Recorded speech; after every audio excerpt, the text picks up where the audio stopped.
Hello and welcome back. You're watching CNN News 18's special coverage of the G20 summit, which is taking place today and tomorrow. On that note, we have some breaking news coming in. This is more information about the India-US bilateral, which took place yesterday. Now, India and the United States, they're pushing for more defense cooperation. Now, specifically when it comes to the joint statement that's been released, here are a few points that have been highlighted in that joint statement. They're going to be deepening and diversifying their defense partnership, and they're also describing the new push as a boost for the indigenous TEJAS. GE Aerospace and Hindustan Aeronautics Limited are going to be jointly manufacturing the GE 414 jet engines with an 80% technology transfer for the TEJAS Mark II fighters. Now, the Ministry of Defense of India has also made a formal request for Predator drones. The letter of request has also been sent out for 31 MQ-9B hunter-killer drones. Now, when it comes to these hunter-killer drones, these are going to be a game changer for India for long-range surveillance and precision strikes. Now, to get us more on this, we're crossing over to CNN News 18's Arnima. Arnima, good morning. Tell us more about this key deal, the key announcements that have been made when it comes to India and the United States boosting their defense partnership. Well, so India-US bilaterals, where the high point of the G20 summit or the sidelines of the G20 summit, and while the United States has responded positively to one of those demands for India's seat at the Security Council, the key takeaway that the defense sector is looking at is what the joint communique, the joint statement spoke as far as acquisition of Predator drones are concerned. About 31 of them are in the pipeline, and also the negotiations that are going on between GE and Hindustan Aeronautics for TEJAS Mark II. Why this is even more significant is because we're also talking about 80% technology transfer. Now, let's talk about Predator drones. We don't know what will be the cost once it comes through, but just the fact that, India and US are collaborating and looking at this deal coming through is being seen positively. Why? For three reasons. Because the Predator drones, if acquired, will not just give India a chance for surveillance in the Indian Ocean region, on the India-Pakistan border, on the India-China border, but it also gives us that long-range strike capability that, technology-wise, China specifically is looking to acquire and going a step ahead. So acquisition of these 31 Predator drones, and we've seen in the Ukraine-Russia wars, the drones have become the latest, high point as far as warfare is concerned, and India does not want to be left behind. So in that background also, if the Predator drone acquisition comes through, it could be a game changer. Absolutely. Arnima, thank you so much for joining us and bringing us those details. We'll continue to return to you for more. Right now, what we're going to do is we just told you a little bit more about how India and the United States are going to be boosting their defense partnership, especially with a boost for the indigenous TEJAS. Right now, we're also going to be telling you more key details that were highlighted in the joint statement that was issued post that bilateral. Now, there are 10 specific points that we're going to be focusing on. The first one is that India and the United States, they're committed to a free, open, inclusive, and resilient Indo-Pacific. Now, when it comes to the Indo-Pacific, this is a relatively new term that's come up in the last decade or so, and specifically because when it comes to the Indian Ocean and the Pacific Ocean, the link that's there is more about the strategic theater that is offered in this area. Next, the point that we want to take a look at is that global governance must be more inclusive and representative. This is something that Prime Minister Modi has also constantly been highlighting.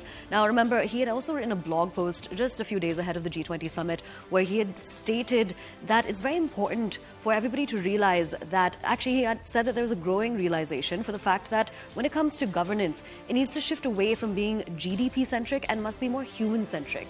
Now, the next point that we want to take a look at when it comes to the joint statement is that and this is a very key point here, the United States backs India's permanent membership in reformed UNSC. But this is not necessarily new because the US has already backed India's permanent membership at the UNSC. Now, beyond this, the next point that we also want to tell you more about is that the G20 will advance sustainable development goals. When it comes to the G20, typically there are three things that the G20 tends to focus on annually.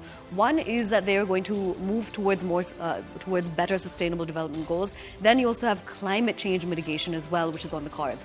Beyond this, when we come to the joint statement, let's take a look at the next point that we want to focus on. One other key statement that's been made is that technology plays a defining role in deepening strategic ties. So that's also going to be interesting because during the bilateral, Prime Minister Modi and United States President Biden, they also talked about using artificial intelligence to boost ties between the two nations.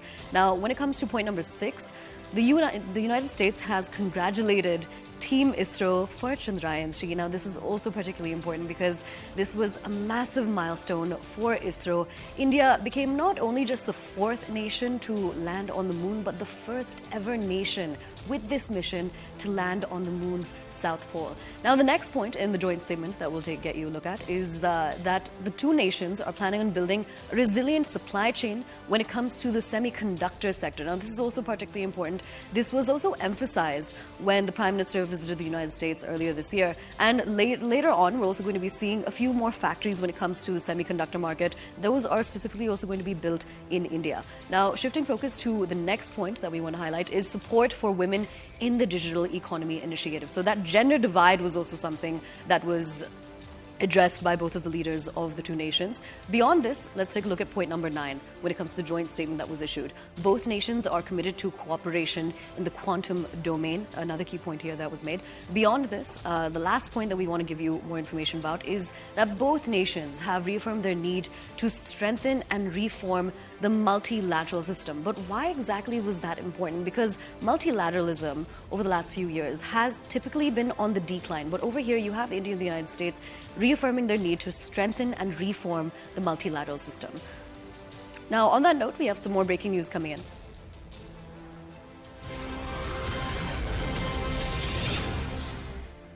President Murmu has tweeted, and I quote, "A warm welcome to all heads of delegations of the G20 nations, guest countries, and international organizations participating in the 18th G20 summit in New Delhi. India's G20 presidency theme, One Earth, One Family, One Future, is the global roadmap for sustainable, inclusive, and human-centric development. I wish the participants of the G20 summit every success in their efforts towards realizing this vision." That's a tweet from the President, Droupadi Murmu. This is, remember, today in the evening, we're going to be seeing a very exciting event that's going to be taking place at around 7 p.m.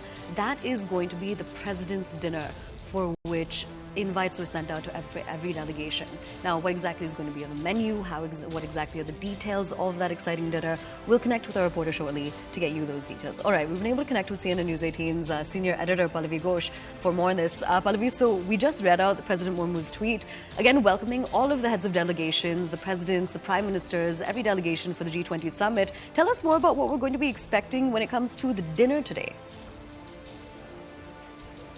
Well, the dinner roughly begins at around 7:15, and the President of India is going to be over here at the Mandapam, and that's where every head of state who are a part of the delegates, they are going to be there. Our minister is going to be there, and of course former prime ministers too have been invited, as well as the chief minister. For example, the West Bengal chief minister Mamata Banerjee is already over here. She came late last evening. So they are a part of the presidential banquet, and as the President of India has herself tweeted out a statement, it talks about one earth, one family, one future, Vasudhaiva Kutumbakam. That is the key point of this entire day-long deliberations which are going to be taking place over here at the Mandapam.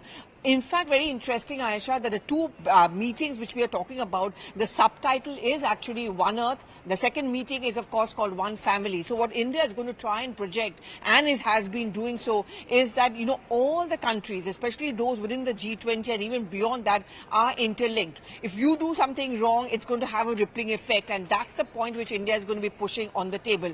Well, the President has echoed those taglines and the thoughts within the government, something which the Prime Minister has been reiterating on. You were asking about what really is going to be on the platter. Well, a slice of India. We are told that the food and the menu is, of course, completely vegetarian, but it is also going to be a focus on millets. That's been the hallmark, really. And the second important, of course, is whether it's the sweet dishes, whether it's the main course, all of them are going to be representative of each and every state of India. In fact, today onwards, the whole day through, the delegates who are here, the heads of states who are over here, all of them are going to be given, for example, the famous street foods of Delhi. So to get their idea to the world and to the G20 delegates over here is what India is all about. And despite the fact that we have different languages, different geography, food, we are united. There is a unity in diversity, which also should be the cardinal principle as far as, one, the Delhi Declaration, and second, of course, is the G20 deliberations. Absolutely. Pallavi, thank you so much for joining us and bringing us those details. Now, on that note, we're going to be heading into a short break, but stay tuned because we'll continue with our special coverage of the G20 summit when we come back.